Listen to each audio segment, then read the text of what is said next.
Hi, this is Sanjay Sharma, and you are tuned to our very special conversation program called Sir, Let Me Tell You, where we invite students who are about to graduate or have recently graduated to impart and reflect on what they have learned and how they plan to apply in their lives, both personal as well as professional. This initiative stems from a startling realization. During a recent discussion with the students, I was pleasantly surprised to notice that they accumulated way more knowledge than I remember sharing during the class discussions. It was a real treat listening to them with their level of sophistication in articulating ideas, concepts, and theories. Frankly speaking, I felt so privileged witnessing their transformation as their teacher, mentor, or coach, and could not help but recall the Hindi verse. हर सुमन का सुरभि से यह अनलिखा अनुबंध पवन को सौंपे बिना यदि मैं झरूं सौगंध, meaning there is this unwritten contract between the flower and fragrance that the flower would not perish until it facilitates a smooth assimilation of fragrance with the wind so that it could achieve its purpose of existence or what it was meant to. For a teacher, nothing could be more delightful and rewarding than seeing motivated and diligent students come up with flying colors and excel in their fields of interest. All they need is a mentor who could assist them in figuring out a sense of direction and purpose of learning for their flourishing. This initiative is an effort to offer a platform where they can showcase their caliber and competence with confidence. Having taught in different parts of the world in different departments, I would be inviting students from political philosophy to international relations, Korean studies to Asian business management, legal studies to languages, and so on. If this is what resonates with you and you feel motivated to join us as guest students, let me hear from you. I hope you would love the program. Let's get started.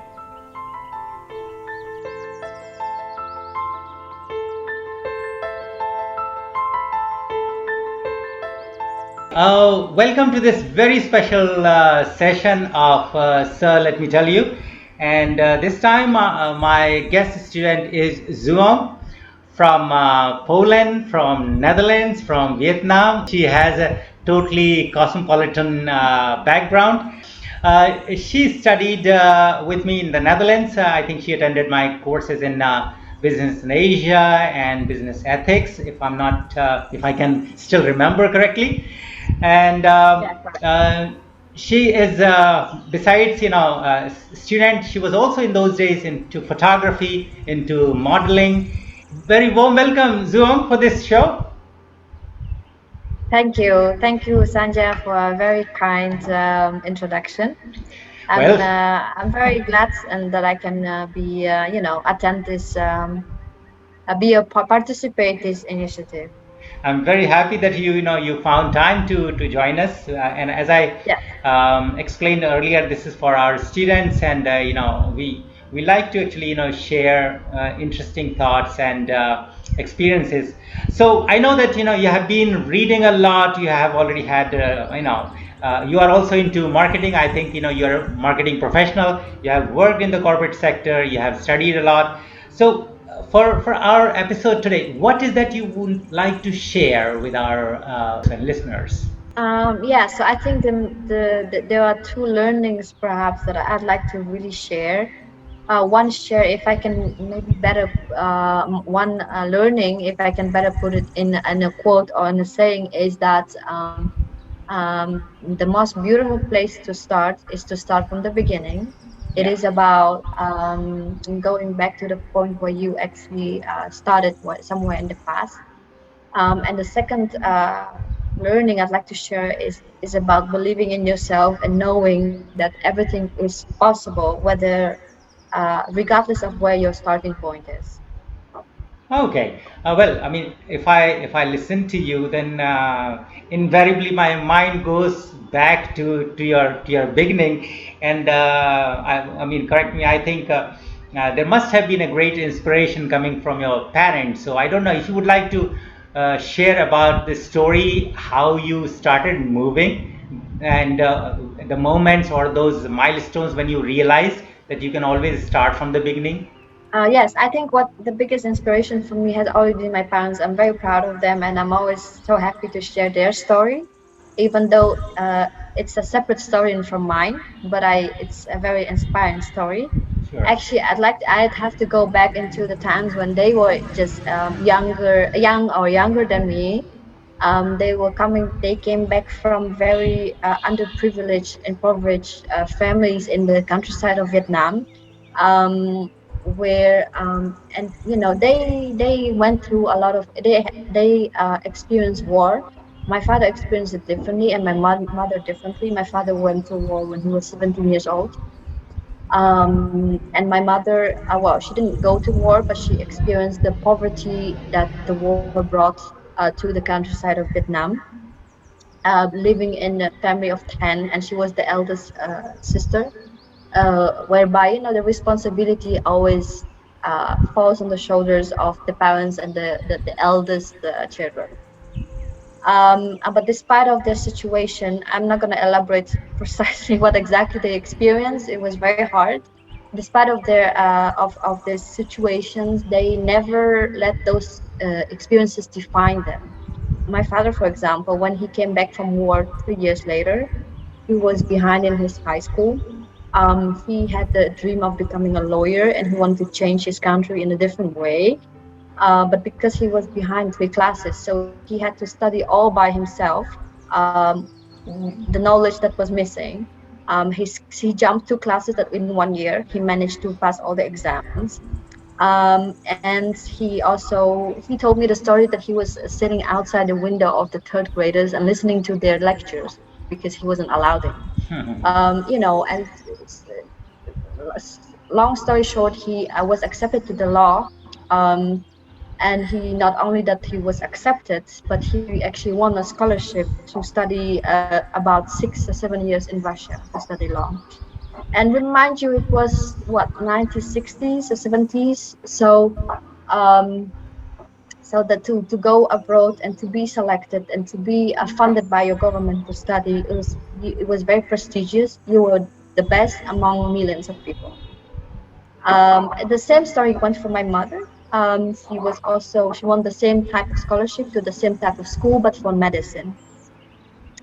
So they went through a lot of hardship, and there were students who were successful at their study. They came back to Vietnam, and they were successful at their jobs. My mother was working in a hospital, and my father became a lawyer. Then um, he got promoted in different roles, and at some point he became a politician, serving as the vice minister of justice. Okay. And so he really had dreams and vision, and he was on his way. So if I look at that, I'm thinking, wow. It's just wow. They really started from zero to hero, and they not at any point were they privileged or helped or supported in any way that was that I think many of us are nowadays. Yeah. Were you born already at the time, or when they came back, then you were, No, born? when I came back to Vietnam, they were freshly graduate. Okay. So the moment when I came into picture was perhaps the moment my father started to work as a vice minister, and he was a lawyer somewhere in between, Hmm. and they were the who had jobs, and they lived in Vietnam.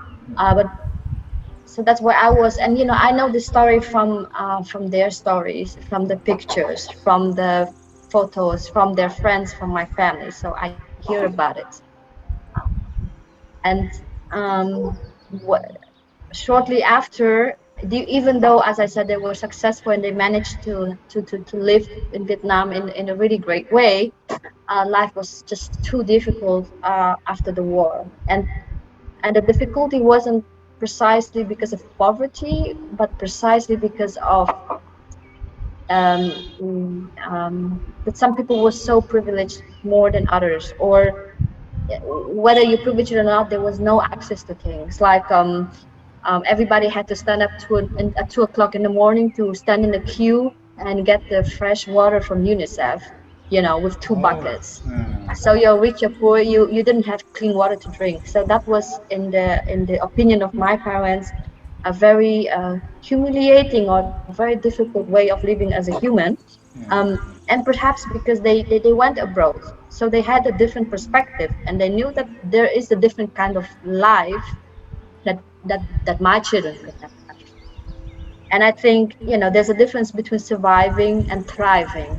And I think if they stayed in Vietnam, they would survive, but they wouldn't have thrived, or I wouldn't thrive. So after all, they decided to actually drop almost, well, everything that they were doing, and they moved to Europe. It was a very brave decision. That was not everything was exactly planned this way, but after all, they did end up being in Europe and starting from selling things on the street. Oh, I see. So, Hmm. so yeah, going into business, and because of the differences in the language, well, they were not able to do law, or to really be a lawyer again or medic again in Russia. It's not exactly the same. But they could start businesses, and they started from from zero again, from selling things on the streets. And long story short, many years later, they ended up in Poland, and many years later, they had a brand, and they started to import clothes from China. They had very successful brands, and they were selling on large scale. In that sense, they are very successful and content, I think, with where they were at their career. Uh, so this story is so inspiring to me, because somehow, if I look at it from my perspective, they always started from from a zero. They always had to build things from the bare hands, and they made a lot of sacrifices, of course, for me to be here. Hmm. um, uh, but they never bothered with starting things from the beginning and from the zero. And I think, and I also mentioned at the beginning of my speech that another component I want to speak about is the believing that everything is possible, right? And because even though they started from zero, they believe that they can do anything. So I always really look up at them as their examples. And whenever I was in a difficult situation, of course, I was never in such difficult situation where, I mean, there's no way, right?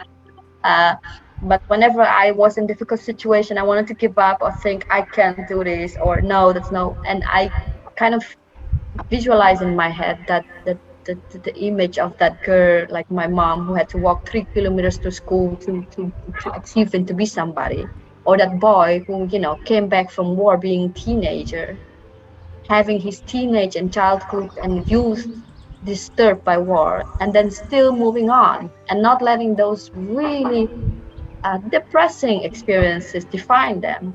So when I think about that, I'm like, wait, if they can do it, I can do it.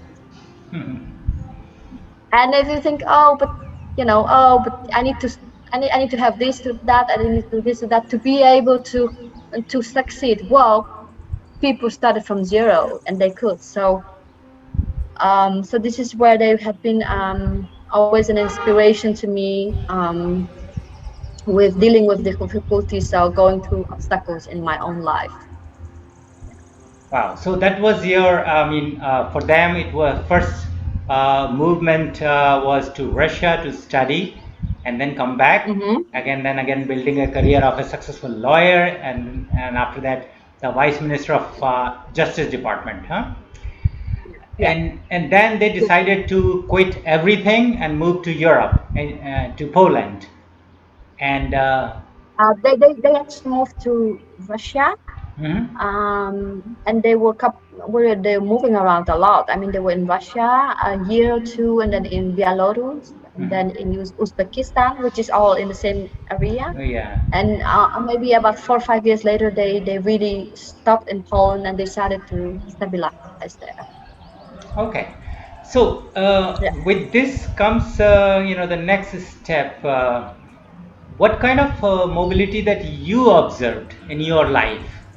with this inspiration. So your journey, you got in. I mean, I'm just wondering, what took you to the world of modeling and photography? Were you in the arts, side? Can you give us some idea about that? Yes, you have different types of mobility. If when it comes to mobility in terms of moving different places and cultures, then yes, I moved. But somewhere in the past, it was not quite a conscious choice. I moved from Vietnam to Poland because that's where my parents lived. So I moved there. Later on, I moved to the from Poland to the Netherlands, and that was a conscious choice. And I'd love to elaborate slightly about it more later on. But to maybe to relate to the question about modeling and photography, well, it's not precisely about mobility. It's about believing in yourself. So I think is one that you can start from the beginning, but you really should always believe that you can do it, right? And for me, the way how it started really well when I was a student, starting in high school. I wanted to earn my own money and be independent, but I was also kind of too young at 16 to earn money more legally. And my sister was doing modeling, and one time she couldn't make it to the casting of some advertisement of a cosmetic brand, so she sent me instead. I had to come, sit down, smile, and yeah, I got chosen, and I earned my first money.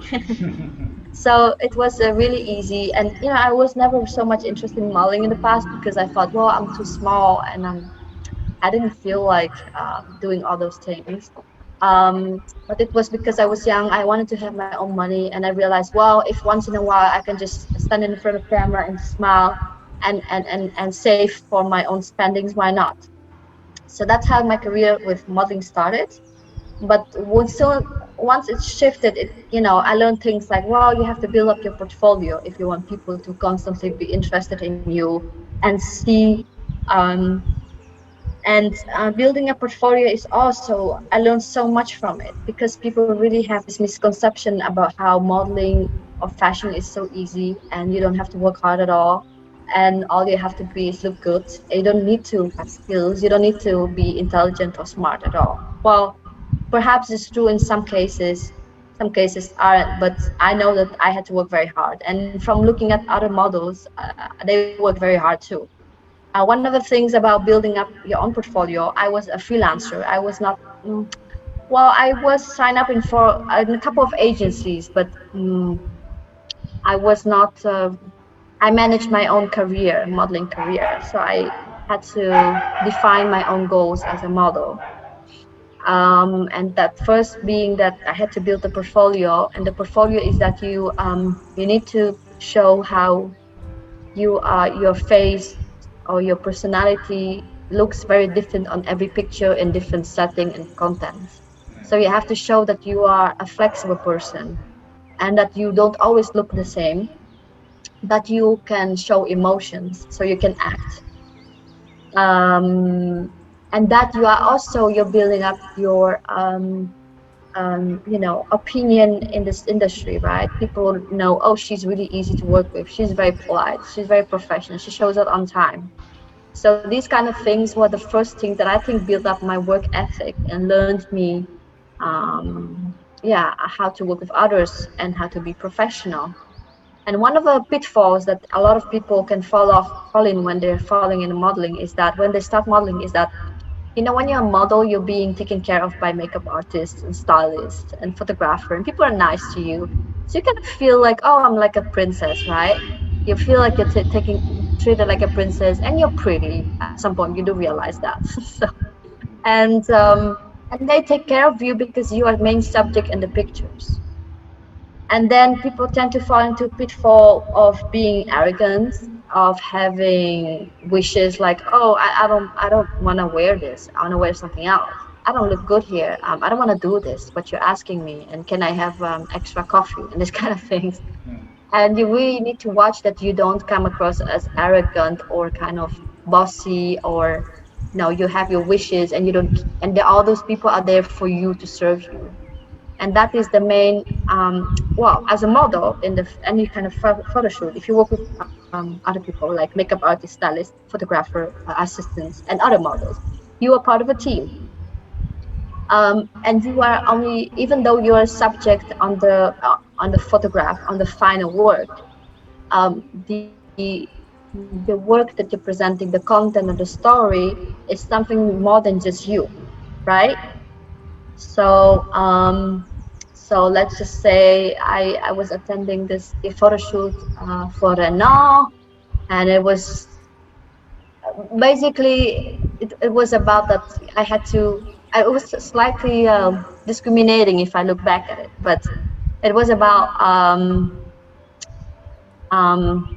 Renault is a kind of a car that is very good for tourists, and they enjoy using it. And so I was Asian, obviously, so I'd step out of it and be very happy and take pictures. And so this was more than just about me, nothing to do with me, to be honest. It was about encompassing the message that the brand wanted you to encompass, and the feelings. So you're really a part of it. And the pitfalls is that people, at the beginning, they don't know it and they think it's all about me and I have to look good. I want to be pretty. Um, but it's not about you being pretty, it's about you showing certain type of emotion. And it can be happiness, but it can also be sadness that you have to show on the picture or video. Uh, and sometimes you actually have to look ugly too. So not ugly, but you wear stuff, in fashion. You wear weird stuff, complicated stuff, because fashion is about artwork of other people also, of the designers, of makeup artists, showing you are showing off their artwork. So you really need to learn to let go of your ego and understand that it's not about you. And teamwork is about sometimes just shutting your mouth and let people work on you. And as far as they're nice, be nice back. Don't get an attitude. It's easy to get attitude when you're like a taking care of like a princess, right?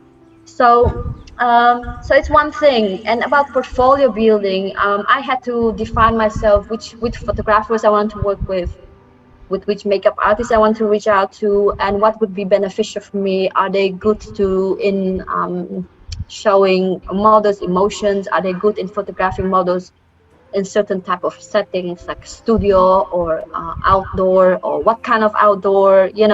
So all these kind of set goals I had to set for myself to present myself in a certain way. It's like you're a little bit like a product, but you have to be a good one. And so that's one thing. And I think I also mentioned that if you have like extra skills and extra talents, and um, people always, and you had a really positive energy and personality, people like to work with you and they like to select you, for example, on castings, right? The reason why you would go on castings in person is because they want to see what kind of person you are and whether you will naturally uh, act the way they want you to act on the advertisement.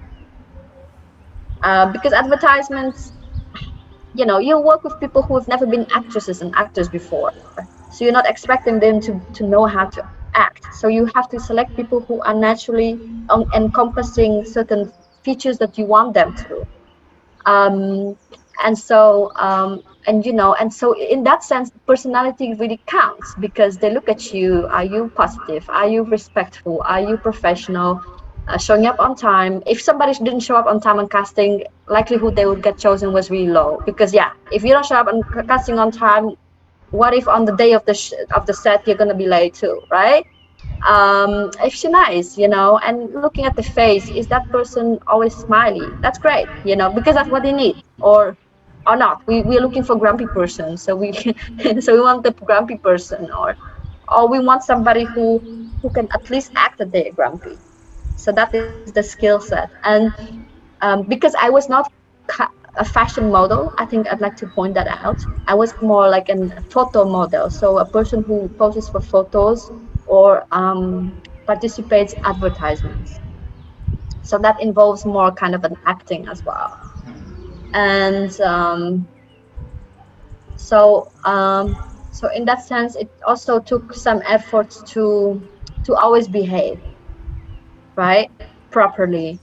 And I said, well, somebody could say, well, if it's about catching you the way you are naturally and the way your personality is naturally, then it takes no work. You don't have to do anything then. Well, not precisely, right? I mean, still, it is still modeling advertising. So you, before you go for a casting or advertisement, you need to figure out what is the goal of these people. What are they advertising? What they're trying to show? What do they want from you? And how? Why do you think they actually chose you? Right? In my case, they actually always chose me because in comparison to the Polish girls, I look Oriental. I really hate that word, but Oriental exotic, just hate it. But still, I look different, and they needed some diversity in advertisements, or sometimes they need to translate messages for certain brands that were growing into Asia, banks and so on. So most of them I'd be chosen for that, and that involves indeed no special acting, but you still always should be professional, respectful, and just really enthusiastic about uh, the work that you want to do. Otherwise, eventually they might just think, we can do better without, or we can choose somebody else still. And it is some sort of the work ethics that I have really learned from this experience. And I'm also aware that modeling is not fair because it's still 50% of how you look, that mattered, or why you were selected. Um, yeah, even though you have personality, you still have to act a bit. You have to act when they ask you to do things. But but that is the nature of this industry. But that was 90s to 2010. Because now things have changed drastically. Nowadays, it is 100% clear that modeling, opposing advertising for brands is all about who you are, or how popular you are or you can be. And it's fine if you're short, or if how you look. It starts to matter less.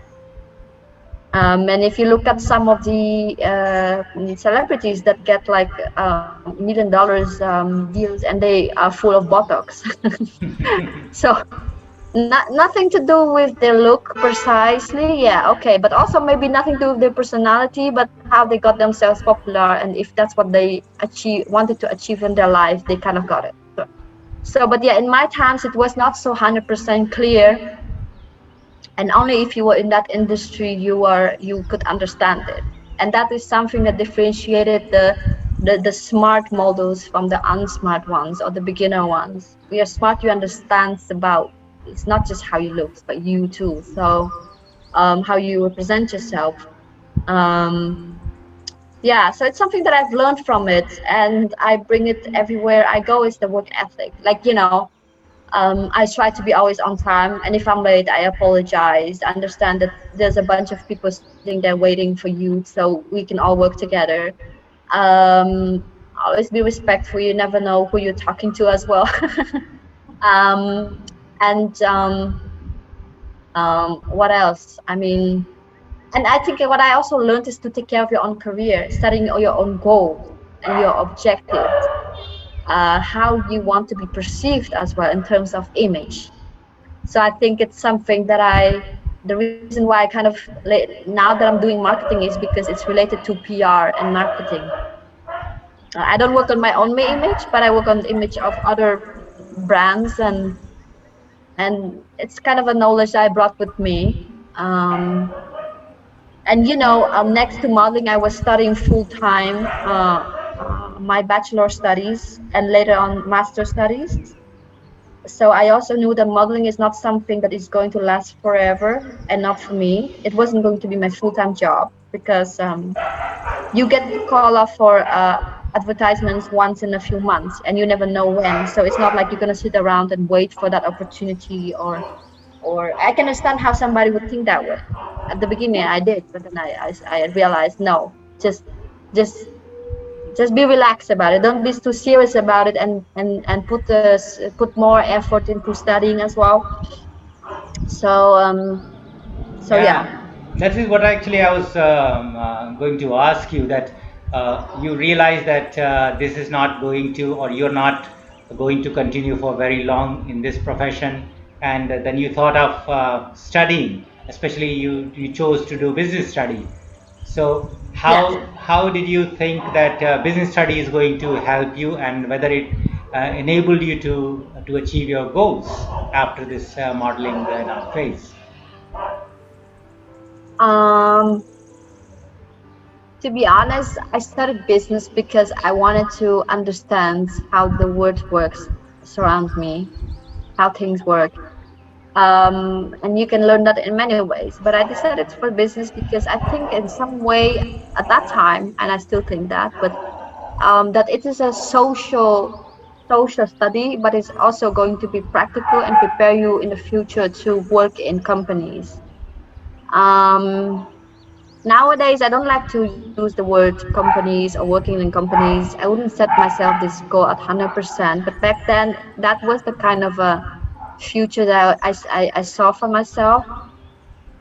And I think I saw it is because big corporations and companies, they enable you to um, to work globally and to go abroad and work somewhere else and do something really important, do something that's going to impact lives of many people globally with brands or with the industry or the product or service, whatever it is that they are doing. So my mindset was that more or less that was my future. You know, I didn't know precisely what exactly I'm going to do. And I think it's very important also for young people to understand that there's nothing wrong if you don't know for 100% what you're going to do. You can plan a lot, but you cannot plan 100%. Um, yeah. And of course, we wouldn't want to be wasting our time studying something and then doing something else and or going to different directions all the time. But hey, I mean, today you're not the same person as you are tomorrow, a year time, 2 years, 4 years time. Things would change, priorities would change, and that's what we learn about COVID. Um so I have this case with my niece here. She's so brilliant and smart, and she's struggling to choose for school where she studies. She said, I don't want to be in that kind of situation. I'm going to study one thing, and in the future I'm going to do completely different. So I'm thinking about it, and I'm planning it, and I'm so confused because I am never happy. I don't feel 100% sure. I'm like, you will never be, because you are not like fortune teller. The fortune tellers can't even tell your future is going to be. So try to plan it as much as you can, but also let it go. Have fun and move on with it. Otherwise, so sorry, going back slightly more to the topic of doing business and how it helped me achieve my goals. Well, um, in the business studies that I did at Kuzminski University, where where I went for student exchange to The Hague University later on, um, we were studying certain subjects that I believe kind of made me smarter, or made me feel smarter, understand things better. Because a lot of courses that I learned at the beginning were, of course, indeed like a hard studies, like accounting, finance, basics of mathematics, statistics, right? But there were a lot of courses that were developing soft skills like networking, manager psychology, leadership, even like business in Asia. So the topics that go out from the frame of a very traditional science, but that they develop your skills of how you can better yourself as a person, how you can better present yourself if we talk about networking, right? And how we talk about leadership is how to um, envision teamwork, and who do you think um, a good leader is. What's the difference between a leader and a manager? And those things help people understand in the future, whether you work in a company or some kind of NGO or whatever you'll be doing. You understand what is your role or role of other people being in being a leader or being a manager, and so on. And social psychology also. I mean, you can count it. I probably can forget about it, there are lots of more subjects that develop my soft skills, and those are the skills that I think they are called transferable skills. Transferable skills. Transferable. That means that it's kind of a knowledge that you always have it in you, and it will work transcendently in every context that you are. So if you learn statistics or math, things can change because, I don't know, something would change in the future. Somebody develops a different model. Somebody was wrong on this is not the type of model we are going to work with in the future. Sure, those things are the kind of a knowledge that um, are not transferable. You really have to sit down and study them, and they don't change. Well, I'm contradicting myself. Well, it's the kind of skill that if you talk about, for example, financial mathematics, you cannot apply it everywhere you go. Not in every job they're going to ask you for that. If you go to be a PR, they don't care that you know financial mathematics, but they do feel, oh, she has networking. Yeah, we could, yeah, she has networking. We work with agencies. We need people who are good with working with agencies. That's good. Or use their own network. That's good. Or leadership. So those are the kind of skills that can be used in a broader spectrum, and that's how I realized, oh well, I really I'm doing modeling now. Back in the time, I was doing the modeling during my bachelor, and I was studying things that would help me develop my soft skills, and I saw a win-win in it, and the fact that I was doing modeling and later on pursuing photography as well, for me it's like an extra way to practice the business in real life as much as I could, because not everything applied. But um, that I didn't want to wait till I graduate and then now I'm ready. Now I'm gonna go to companies and now I'm gonna show what I can do. So I wanted to combine something that I was doing and something that I like to do, my passion.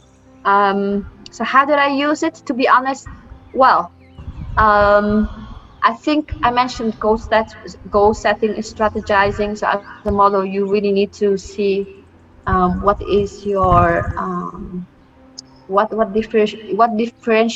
differentiates you from other models in terms of your look, in terms of maybe um, how you tend to come across as a person. Are you always cheerful? Are you funny? Or are you grumpy? Because maybe sometimes you like this kind of people. And where you um, how do you get jobs, right? So I mentioned that sometimes I'd be called for castings and I'd go there, but sometimes you had to pursue jobs by yourself and write to photographers, write to people, and that's where I used my networking skills. Networking, I was networking with different kinds of people, even without perspective of jobs. Um, Knowing that somewhere in the future our paths will cross, and if they don't, then it's always good to know each other, learn things from each other. Yeah. And actually, another thing that I have learned from business that I brought to modeling and photography is seeking opportunities and um, seeing the human potential. So maybe I shift to you. I'll tell you a bit about my experience as a photographer and how I use that. So shortly after I was doing modeling, I started to be into photography, and I was quite serious about it. I was reading books and watching things and photographing with analog cameras. Um, um, and then actually, I thought I can use my network from the times when I was a model. And I knew all those famous makeup artists, stylists. I'm like, oh, I'm just gonna pick my phone, call them up. They're my friends. They're gonna work for me, right? And they're gonna do it for free, right? Well, so absolutely, they refused it because I was a beginning photographer. Nobody knew me. My work was not technically impressive enough. And they'd work with me if I paid them. And I was a beginner, a student, I had no money. Um, so I actually had to, my approach was Look for people who are just like you. They are starting just like you. They're building up things just like you. They need people to work with them for free, just like you. It's called in Polish, or I think in also English, called barter, right? Doing things for free. Free. You take pictures of me for free, and I post for you for free because we're both beginners. So that was my approach, and that was not some kind of spectacular special approach. That was a lot of things that people in the media industry were practicing and artistic industry were practicing, but it was very important. Who do you choose to work with? Who do you choose to work with? Well, there are so many people who, oh God, in the beginning of 2000s, so many people who were calling themselves photographers, and anybody could be. And that's great. But then for me, the approach I took was I always seeked for people who I think and I believe were had the talent. If you want to be a talent, well, if you want to be the best, you work with the best. And if you see somebody has talent potential, maybe today they're not great yet because they're just beginning, but in a few years time they will be, and they will always remember they work with you, they know you in the process with them, and they're more likely, that you grow together, right? So I always, when I was aspiring to be a photographer, I always looked for makeup artists, for whereby, by looking at their portfolio, I could see that they are creative and they were willing to experiment. Creativity is the key in fashion, and I think in any industry in art. Even if this makeup artist was clumsy, was technically not perfect, that's fine, because technique is something that he or she will learn in a year or 2 years time.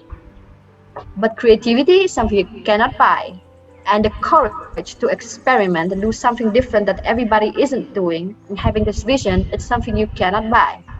And I always chose to work with this kind of people. That concerns makeup artists, stylists, and the models.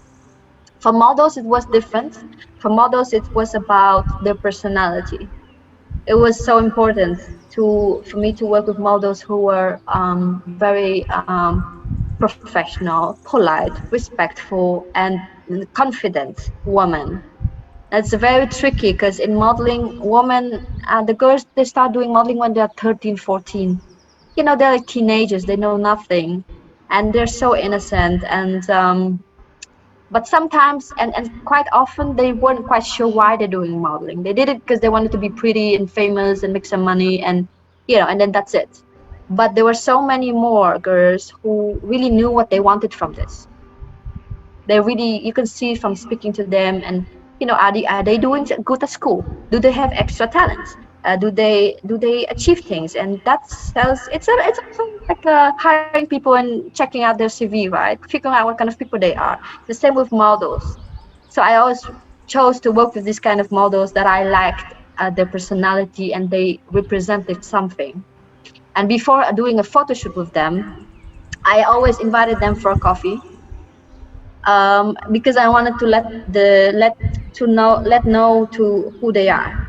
I also observed their faces, um, you know, from which angle the faces look like nicely, how expressive they are with their emotions and their faces, um, and if somebody I can trust. Especially when I was starting at the beginning as a photographer, I needed models for free. So I was also doing work for free. I mean, I help models build portfolios for free, right? I make pictures for free, and they work for me for free. Um, so it was um, to yeah. You also wait. Yeah, I don't want to waste my time with the wrong person, right? So so that for in. I know it sounds weird, but it involves some long-term planning. And I'm very, very proud to say, even though I don't do photography now, I think more than half of the people that I used to work with now, they are very well known within the fashion industry in Poland. The makeup artists I used to work with, they are really the best now. They work for Vogue and Harper's Bazaar, and I see where they're going to. And I think that um, in terms of maybe seeking their talent and seeing where they're going through, I was, at least at that point, I was right. So I was really, and I think it's something is very important, for for young people to know that, you have certain goals and achievements, and try to look for the people who are just like you. um it's, and who, there's a saying that you become who you're hanging out with. So choose your company right, right? And of course, I mean, choosing your friends or choosing your colleagues is something different. So maybe you don't have to be so instrumental choosing your friends. But when it comes to, some different kind of career goals or work goals, or be wise about it and be observant. So that is my, perhaps the learning I got from it, and it really helped me to become a better photographer. In terms of, like, I grew with some of those people. I grew with some of those makeup artists and stylists. Um, but I still needed to perfect my own skills. And that was the most important part, the creativity. That nobody, no makeup artist, no stylist is gonna help me get it. I had to be creative myself. But it's nice that you don't have to worry about, on the top of that, you have to worry, do I get to work with a good makeup artist or not? So I handled that part well, and I think it's largely because of the business school. You learn all those, marketing, you learn strategy, strategic thinking, leadership, and so on. So you learn, and entrepreneurship. If I, not to forget this topic. And you learn to seek out opportunities and set up goals. um, and also, nothing wrong about, being nice to people you want to work with. Nothing wrong. I mean, you can also be nice to the people who you don't want to work with, or who are not going to, you cannot trust, and be wrong about it. And then, so, um so this is how business school really helped my modeling and photography. Wow. Um, Quite elaborate. I think you have captured a couple of interesting points when I was listening to you. One thing that you said is that as far as technicality or the technical skills are concerned, you can invest 1 or 2 years and anybody can learn. But what matters Yeah. or what differentiates is your creativity, because that goes with your vision, where and how you see yourself, or what is that that is so distinct about it. The second thing is that as I saw, combining your passion for both modeling and photography, and taking these skills that you learned in the business school, and to have this amalgam for your, say, like, further empowerment as a professional, as a person who is now confident in the field or in the domain he or she working. Now that brings me to this next point, which is quite relevant in today's time, is a COVID. So if you start again, we started that you can start from the very beginning. You can move. You can have many beginnings in your lives.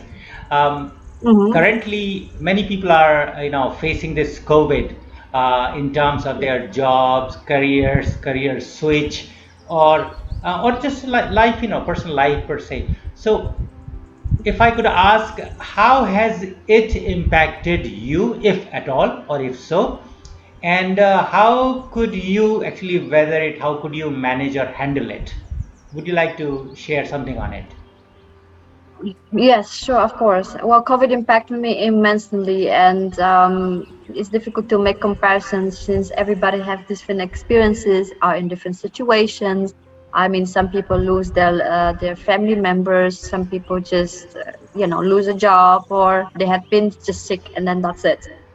In my case, I think, well, I decided to start a family, and that came with the effect of, losing my job. Um, well, it was kind of a quite conscious choice. So that's, I just ended up not having a job and having a child at the same time. And, around a year, I wanted to take my time to think about what to do next. And I was taking it easy, and I was being selective, and I like to make conscious decisions.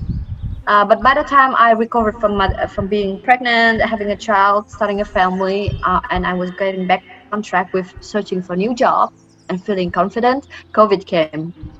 So it hit me in such a way that I was locked up in the house, taking care all days of my child because daycare at some point was so close, quite often actually, and not having a job and searching for a job while not having one.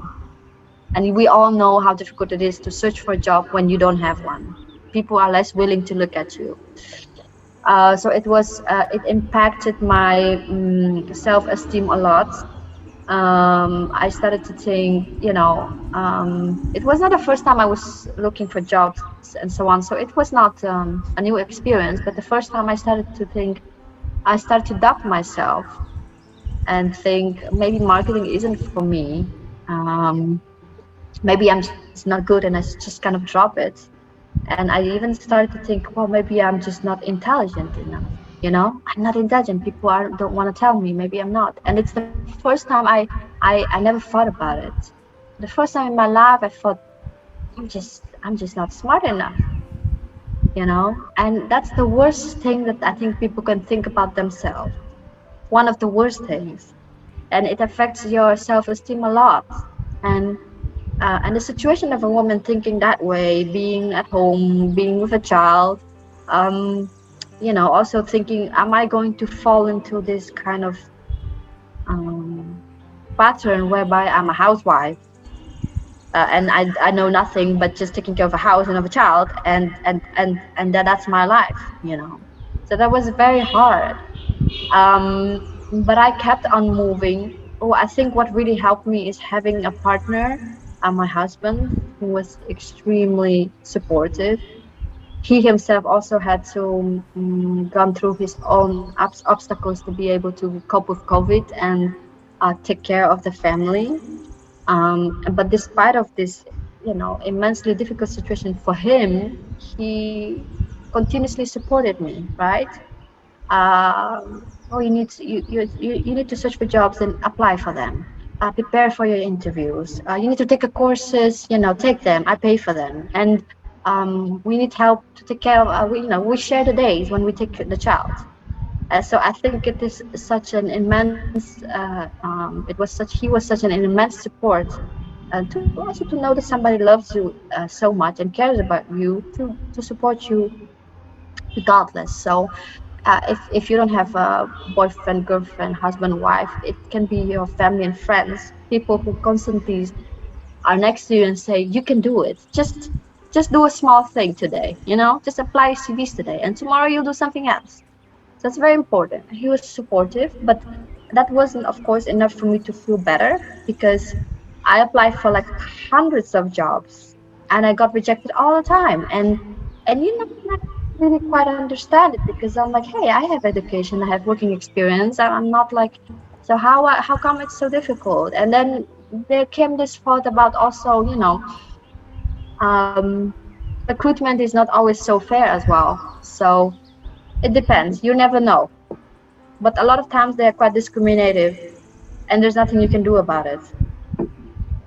And so there came this thought of the lack of perspective, right?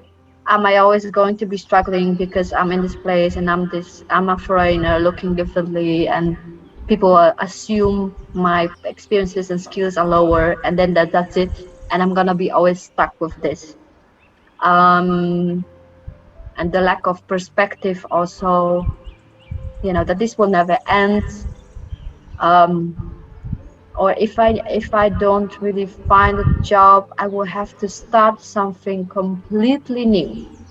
I will have to switch. I will have to drop marketing like 100% and start something new, and I have no idea what to. And that scared me off. Imagine you've been doing something, so many years of your life, or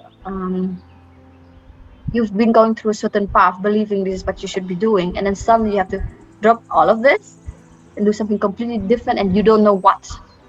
You don't have plans. It's like you've always been teaching, right?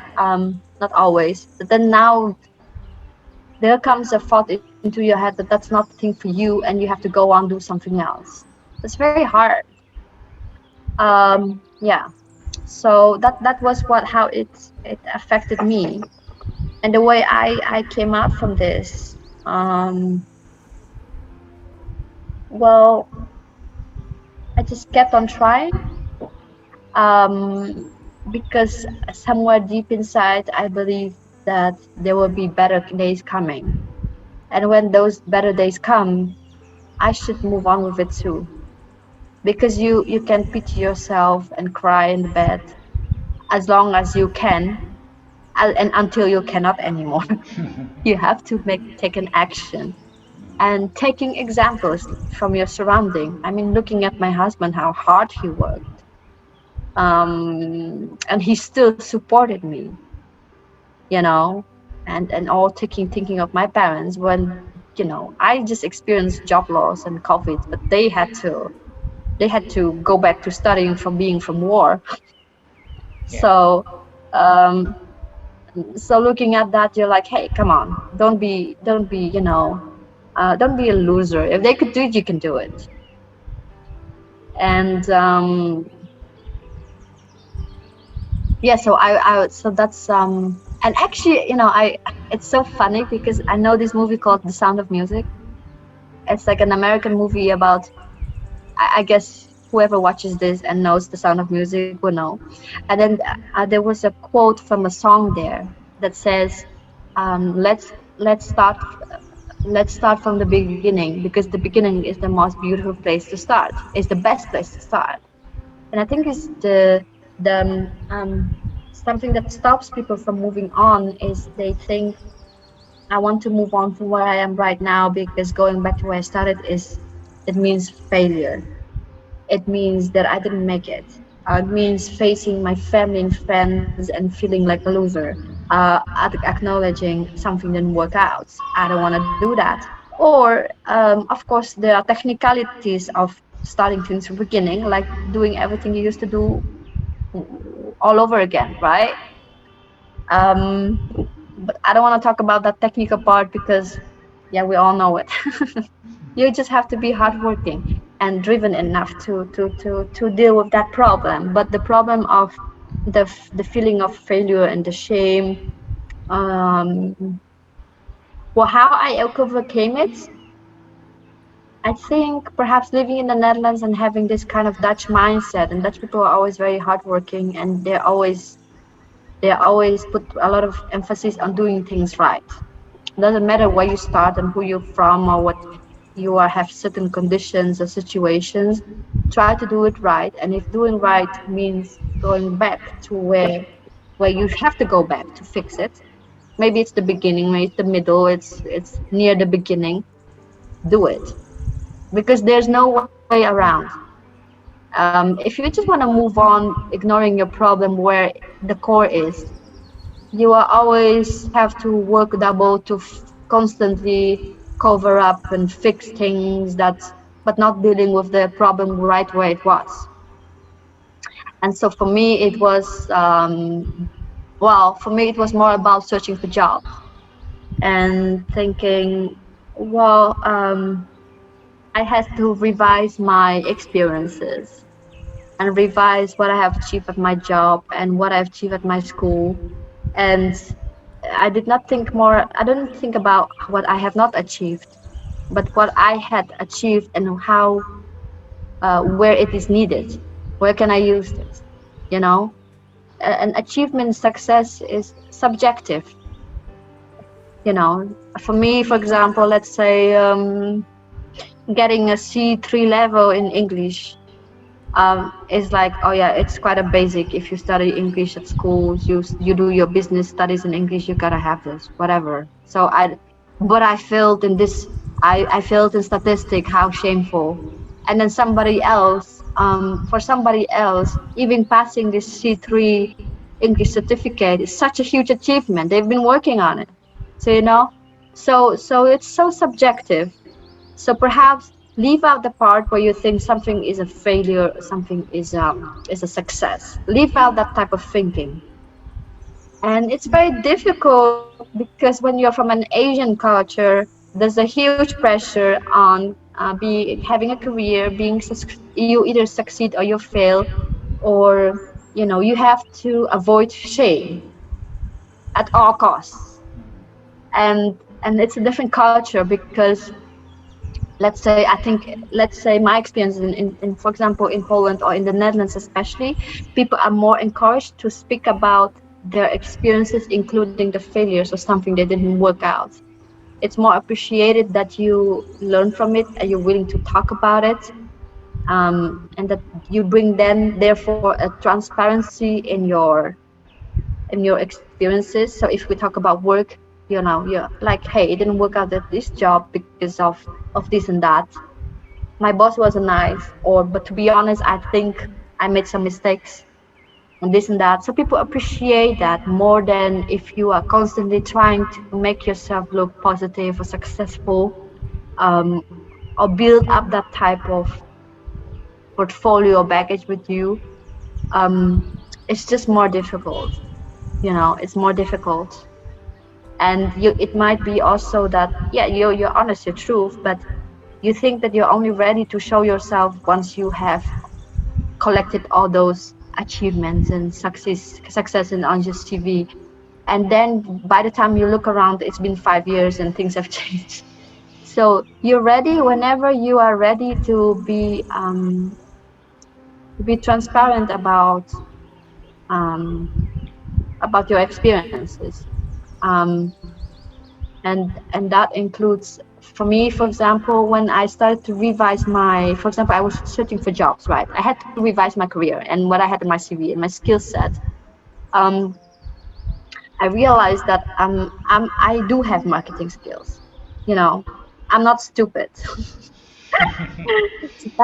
That's important part, because I thought I was, right, at some point, when I felt in confidence.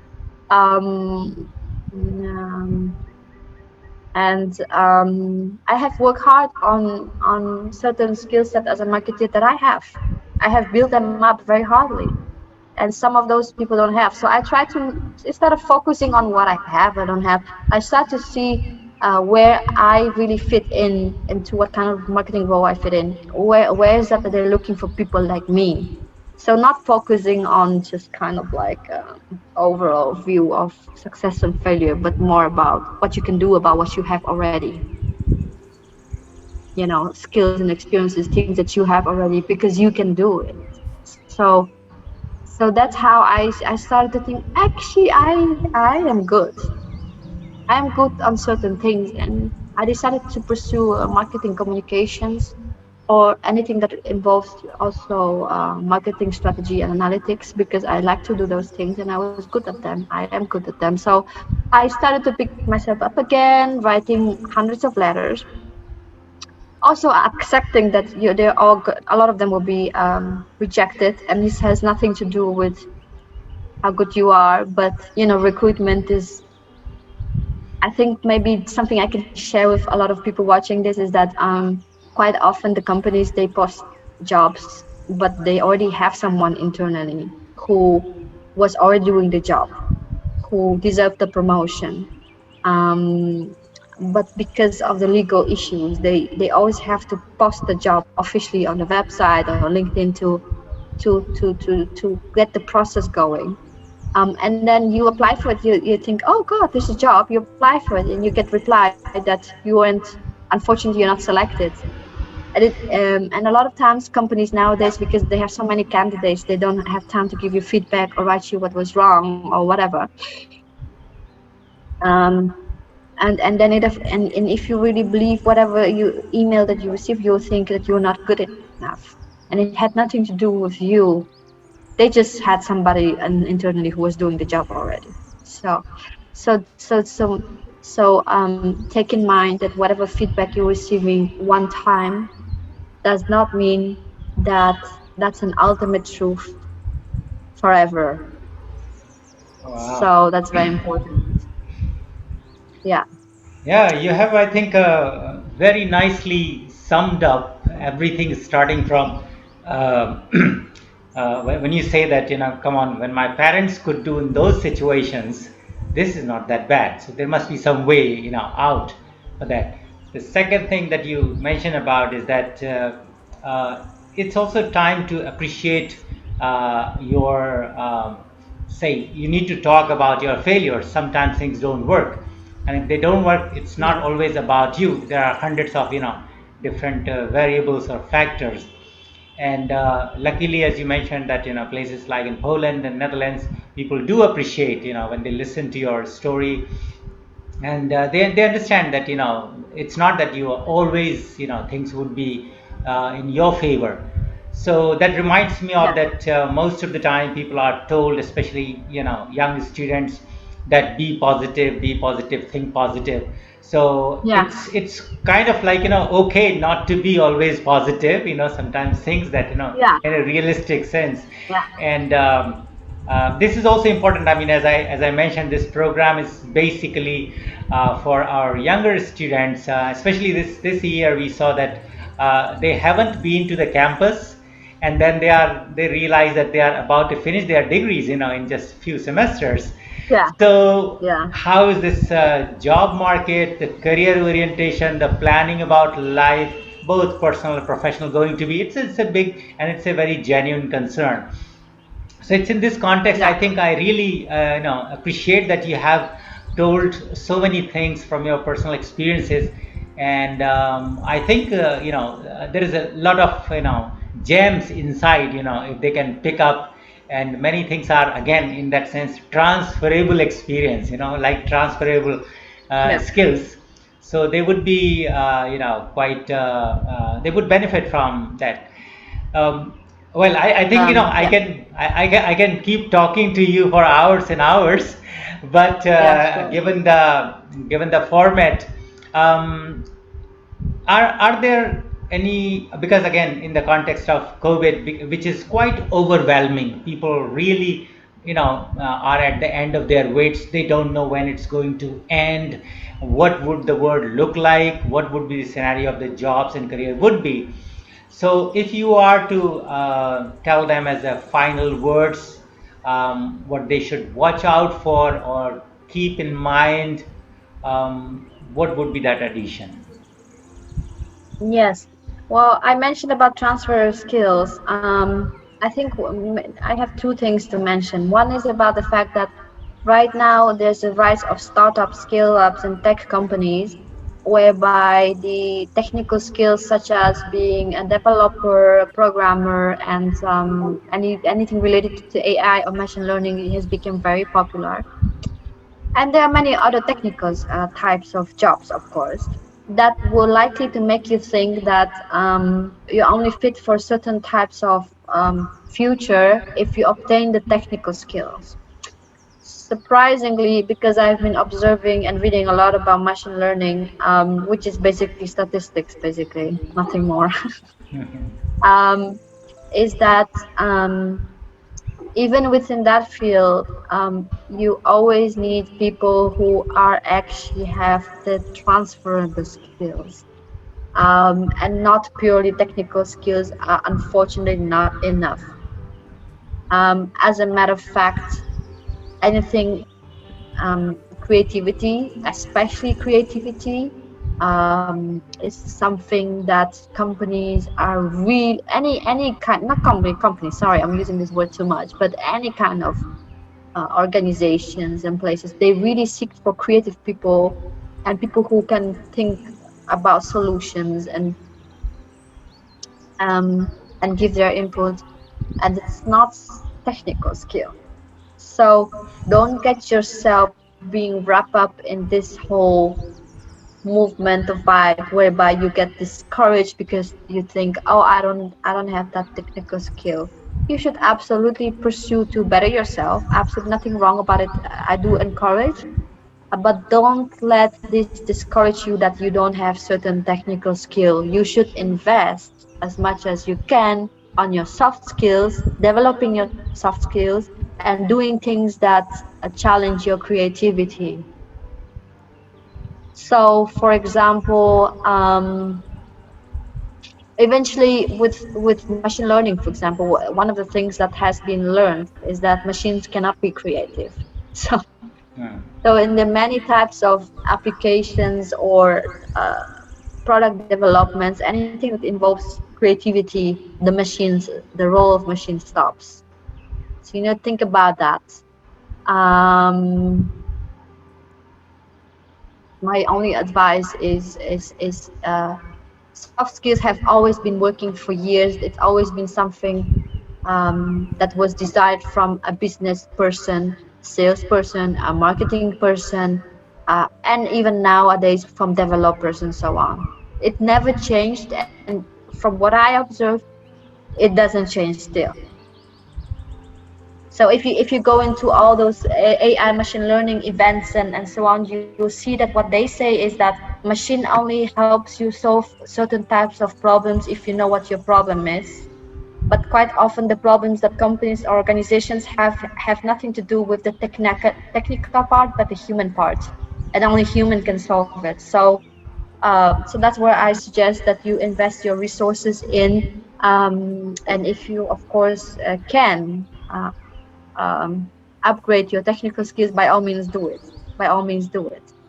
But understand what that means for you, and understand how much time it takes, and whether it's worth it in long term. Always think about that. Because I've signed up for a bunch of AI machine learning courses, and they're laying out there on Coursera and being slightly untouched. They've been paid for. And the second kind of advice I have is that I have observed in social media and internet in general that there's this overwhelming pressure, that had been overwhelming pressure about, being positive, stay positive, be happy, um, um, and be inspiring. So there's this also pressure that you always actually have to put a good example, and you always have to be happy and strong even in difficult times. And what that makes some people feel is, oh, I should be happy now, but I'm not. Shame on me. I should be thriving with the inspiration right now, but I'm not. Shame on me. And that and I don't like that, because I think it's important that people need to check up with themselves, take a break, be in your own space, whatever that means, be in your own environment where you feel peaceful and silent, where you can think, and check with yourself how you really feel and why you feel that way. Don't follow the noise and the mass, and that they tell you, you have to be happy, and if you don't, you feel guilty about it, and it makes you even more depressed. When I was in COVID, people were managing themselves like, oh God, they're so happy despite of the situation, and I'm not, and I should be, right? Oh God. And it made me feel even worse. So just check up with yourself, and that's okay if today you feel this way. Find somebody to talk to and just tell them, today I feel like this and that and whatever. I don't feel positive. And then tell more about your situation. When you talk to people or you talk to yourself, you also understand why you feel this way, and how you move on from there, right? Day by day. Um, so be positive as much as you can, and when you really do feel like it, but don't make it like a pressure or a false feeling. You know, oh, I'm happy. Yeah, but you really aren't. So it's fine. Just say you're not, and you have better days and worse days, and that's okay. So it's just my advice that perhaps is that if you feel somehow surrounded with a lot of noise, a lot of distracting things, and by noise I mean also information noise from your surrounding, or things that distract you from thinking clearly and being true to yourself. Find your space whereby you can be quiet, you can be peaceful, and you can think clearly, and check up with yourself really how you really feel and what you think about this and that, or why are you pursuing a certain study. You're doing it because you want to you want to please your parents, because or is it really because you want it. you know you move to a different country to study or learn, and uh, you don't want to tell your family and friends that something bad happens, because what? Because you're afraid of shame, you're afraid of failure. Maybe failure and shame is not so bad. So check up with yourself, because it affects how you make further decisions. A unthoughtful decision driven by some other people or your surrounding but not by yourself, leads to another unthoughtful decision and regret afterwards. So my only advice is remember to check up with yourself. Wow. And yeah. This is, I think, the best note to conclude our talk. Zuong, it's always a pleasure listening to you, talking to you, and to all the listeners and viewers, ladies and gentlemen. This is Zuong from Netherlands, and Mhm. I'm very happy that she could share from her personal experiences, and I hope that it would be useful for all of us, who are facing similar kind of situations.